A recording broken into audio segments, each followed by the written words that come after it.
Hey, what's going on, FFBE Global Facebook group, and hello to everybody who sees this video on YouTube as well. Welcome to this week's Ask an Old Mog video, where we take a look at questions from the Facebook group and try to answer them in a visual format to try and help newer players learn mechanics of the game, so that they can learn how to play it their way, which may coincide with my way and maybe the way of some other players, but at least knowing how to play the game and use the mechanics to your advantage so that you can play the way you want.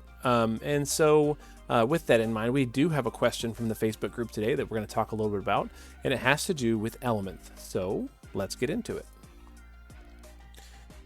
The question that came from the Facebook group is pretty straightforward. It looks like this.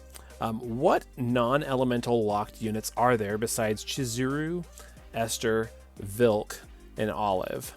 And so I think this is a really good question, and I think what the user in question is really asking is, what good units are there that are non-elemental locked? And I think that there are lots and lots of units that are non-elemental locked, but some of the best ones include some units like this.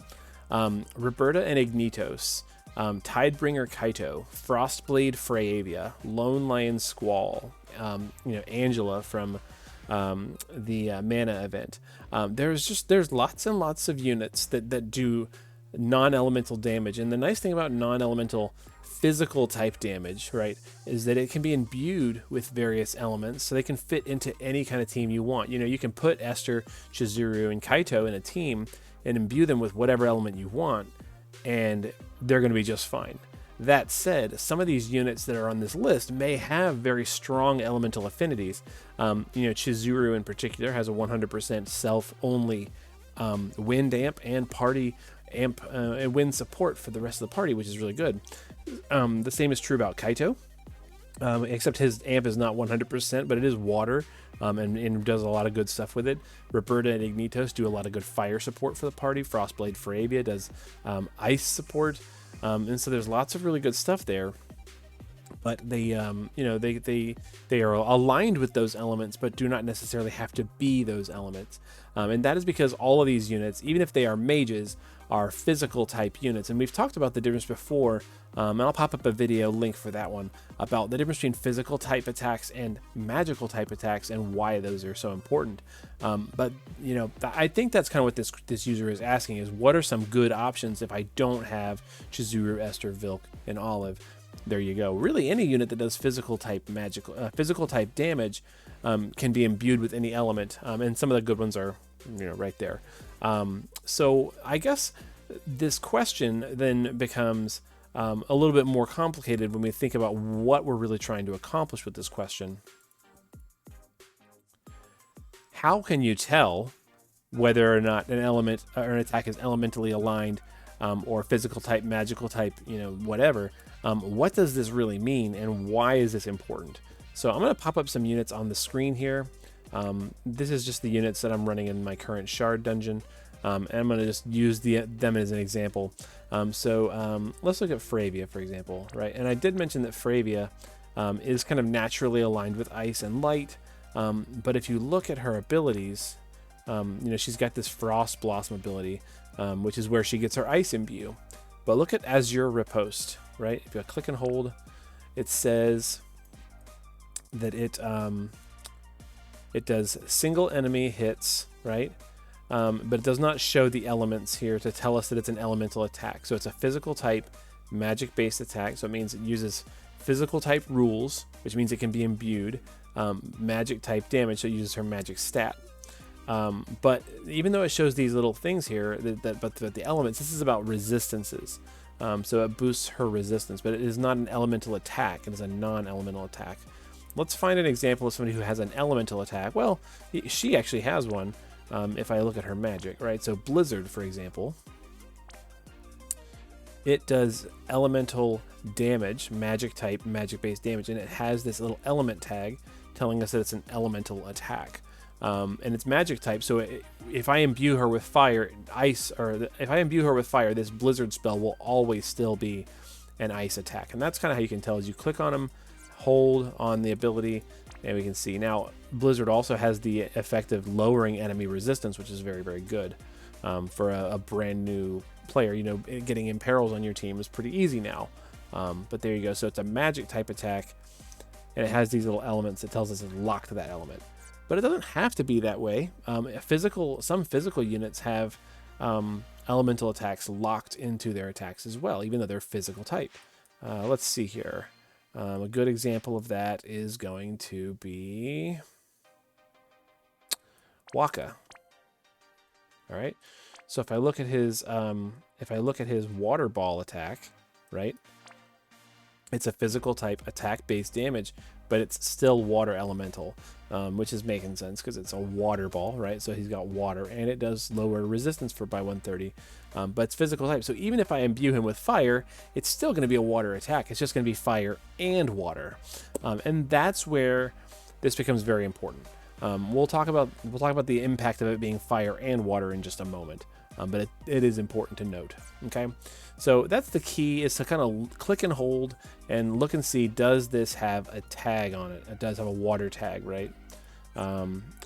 The opposite of that is going to be his drain tackle, which is not elemental, right? So it does not have the elemental tag here, which means it's physical type. It can be imbued. I can make this a dark element attack if I want to, by giving him an elemental weapon or imbuing him with dark damage. There you go. And you learn a whole lot about that more in the other video that I posted a link to, the difference between physical type and magical type rules, stuff like that. Okay, so that's kind of what it means. Now the bigger question is, why does this matter? Why is this important? And I'm going to pop up something else here. If you're attacking an enemy with more than one element, right? So if I'm gonna do what I just said, imbue Waka with dark element, for example. So he's got dark, and he uses water ball, so it's a dark water attack. Then the enemy's resistance or imperil to those elements is averaged and combined. So like if you have, if I don't apply an equal imperil to them, so like 135 water and 135 earth or dark or fire or whatever, then it's gonna take the average of that. That might not matter a whole lot. Like, so I'm gonna do a quick math here. If I use a 130 water imperil and a 150 fire imperil, right? That's 280 divided by 2. It brings our imperil down to 140 overall. And it does not actually give you bonus, bonus damage of the one that was weak to. So you actually end up losing some damage on the equation. So the closer you can get your imperils lined up, that will make a big difference, and you can gain that damage back. That's also true of weapon imperils. So like if you are wearing, for example, a sword and a fist, and you only imperil sword, you're going to lose out on that damage because the fist imperil is not there. But if you imperil sword and fist, both about equally, you're going to be okay. So you want to always try and make sure that you have both imperils if you happen to be splitting weapons, but obviously it's better to just not split weapons. Just like it's better to not split elemental attacks if you can. But if you must, make sure you're imperiling both elements, both weapon types, both killer types. Killer types are averaged as well. Those are all modifiers, and I know I've been talking a lot about modifiers lately, so you want to make sure those modifiers are nice and tight where you want them. Lined up imperils, lined up killers, lined up weapon imperils, all that stuff has to be, you want to have it lined up. Otherwise, you're going to lose out on some damage. Does that matter a whole lot? In ranked content, it matters.